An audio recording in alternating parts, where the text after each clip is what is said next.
Well, the Children's Museum of the Upstate combines education and fun with many of their exhibits.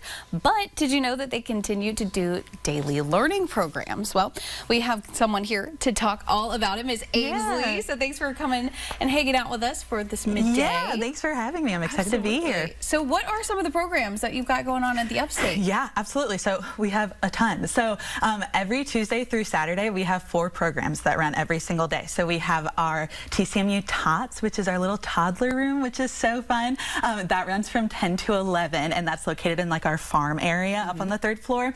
So we do lots of different sensory stuff in there, and just having a space where like the tots and their parents are able to kind of come and take a breath. Yeah, sometimes that's from fantastic. the craziness of the museum. And then we also do story time and more. That's 11:30 to 12, and so we always have a story, and then we like to do some sort of and more activity. So that can be any sort of like physical movement, it could be a craft or an activity, and then we also have our Steamworks lab that's open from 1 to 3 every day, which is really awesome. It's all focused around STEAM, introducing kids to different careers that they might be able to see out in the field that have to do with science and technology and all of those things. And then we also have open art every day too. So lots of stuff going on. Lots and lots of stuff. And I think it's so fun. Story hour is such a fun thing to do.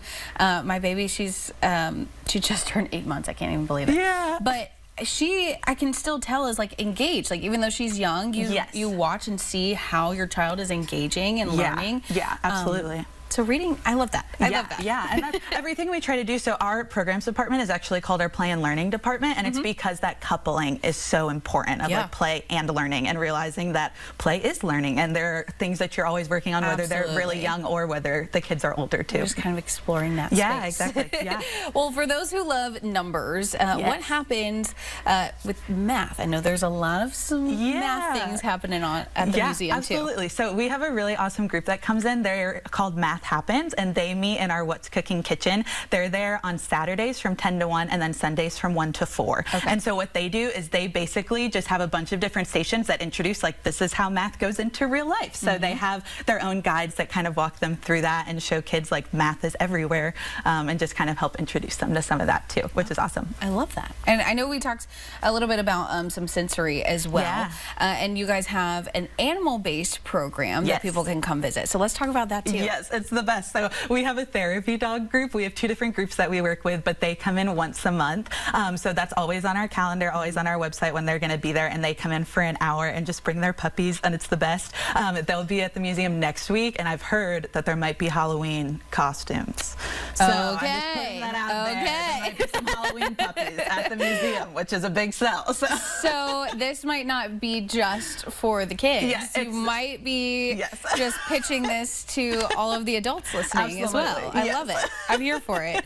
Well, thank you so much for being here, Ainsley. And this is just fantastic. So if you guys would like to visit any of the programs that are going on at the Children's Museum, again, Steamworks, Story Time, we've got Math Happens, Healthy Hustle, Therapy Dogs, lots of things, TCMU Tots, all the things. And you guys are still doing the museum too. Yes, yeah, absolutely. So we'll be doing some specific programming for that. So we'll have our Not So Scary House, which will hopefully just be some fun. We'll have like a What's in the Box with some secret stuff, glow-in-the-dark bowling, and some other things. And then out back, we're going to do a special craft called Stuffy Mummies, and we're going to be mummifying some stuffed animals.